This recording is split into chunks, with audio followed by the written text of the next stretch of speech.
Depuis quelques années, on observe un ras-le-bol managérial. Un des symptômes en est un grand remplacement des mots du management dans la littérature académique comme dans les médias consacrés à l'entreprise.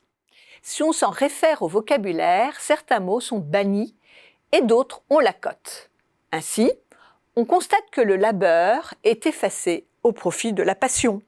La vocation supplante l'apprentissage. La beauté et le désir prennent la place de l'économie et du besoin. On oublie la marchandisation pour la gratuité du geste. L'originalité prime sur la normalisation et l'imitation. L'utilité est questionnée. Le talent, le don inné et l'inspiration sont mis au firmament de ce nouveau management. De même, les termes d'engagement, d'implication, de motivation s'entendent relever d'une volonté interne et non pas externe.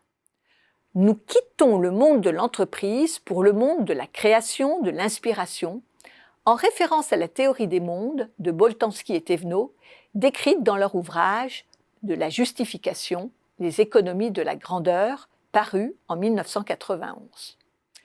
On quitte l'entreprise pour le spectacle vivant, le cinéma, l'art, la haute couture.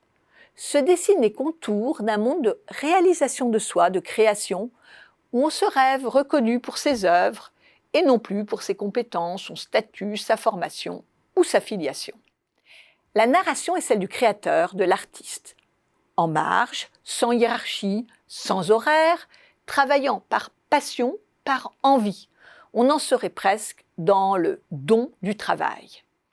Tout ceci est très symptomatique du rejet du management que nous voyons monter depuis quelques années avec les start-up, les entreprises libérées du management ou autres holocraties. Si on considère que les mises en cause sont légitimes compte tenu des dégâts d'un management de plus en plus inadapté aux attentes des salariés, cette réponse en forme de rejet l'est-elle ? On ne peut que mettre en garde contre ce rêve d'adopter les codes du monde de la création. En effet, si on le regarde de près, on y retrouve les mêmes frustrations, les mêmes déceptions, les mêmes souffrances que dans le monde marchand. Elles ne sont pas provoquées par un management trop managé, trop contrôleur, processuel, mais au contraire par une défaillance, voire une absence de management qui s'explique par le mépris et le rejet à son endroit. Car le monde de l'inspiration voit le management comme contraignant, rigide, castrateur, et ses dirigeants ne se vivent pas comme des managers, mais comme des créateurs qui n'en ont cure. Il ne faut surtout pas chercher à le mettre en œuvre, et encore moins à s'y former. Donc si trop de management est nuisible, l'absence de management peut l'être aussi. Entrer dans le monde de l'inspiration, c'est s'engager entièrement et très intimement, comme le montre remarquablement Carole Laurent-Dulizé dans sa thèse de doctorat consacrée au secteur culturel. C'est troquer la contrainte du process et de la règle pour un contrat narcissique qui pousse les personnes à un engagement permanent. Elle montre comment l'injonction à cet engagement est à mettre en regard de la précarité de l'emploi dans ce secteur où règne une hyper-obligation du plaisir et de l'implication librement consentie, se rapprochant de l'éthos du bénévolat. Du fait de l'absence de management et du déni de subordination, Catherine Laurent-Dulizé observe alors une régulation confuse des relations par l'ajustement et les valeurs, d'autant plus difficile que bien souvent les dirigeants, un mot mal aimé, ont des personnalités complexes et peuvent développer des comportements tyranniques. Ce changement de paradigme de la grammaire du management est à regarder avec vigilance, car les représentations peuvent être trompeuses.